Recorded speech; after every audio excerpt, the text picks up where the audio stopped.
Hello guys, so napansin ko lang sa mga solo player kagaya ko.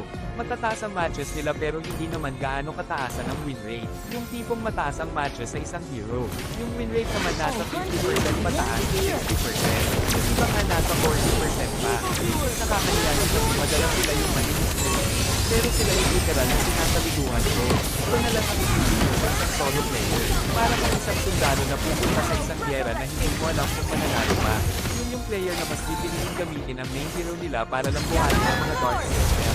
Minsan natatalo pa kaya hindi mo naman isip na pahalagahan pa ang win rate mo. Minsan kapag ginamit mo pa ang best hero mo ito na ang pida silang random. Isipin nyo na lang guys ang may posibilidad na hindi ng kalaban nyo ang makakalaban nyo. Hindi ang mga naging kakampi mo. Paano ko nasabi guys? Kasi kung sino pa yung magiging kakampi mo sila pa yung mangungulong sa'yo. Kaya sa mga feeling gods dyan guys na kung makapaglait sa mga solo player ay wagas. Sana subukan nyo muna mag-solo, hindi yung puro asa kayo sa kakampi nyo na babuhat sa inyo. Pero sige sabihin na natin kayo na ang malakas, kayo na ang malo, at kayo na ang matataas ang mission. Pero siguraduhin muna natin na nasa maayos natin ang paraan kinuha yung ginagayabang na win rate na. Bato-bato sa langit ang matamaan o magalit. Wow, the outside world is quite intriguing. Follow Lord.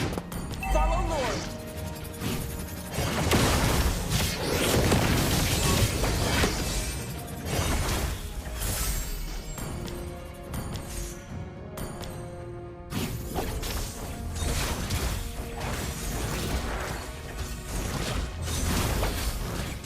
Wow, I'm touched by your focus.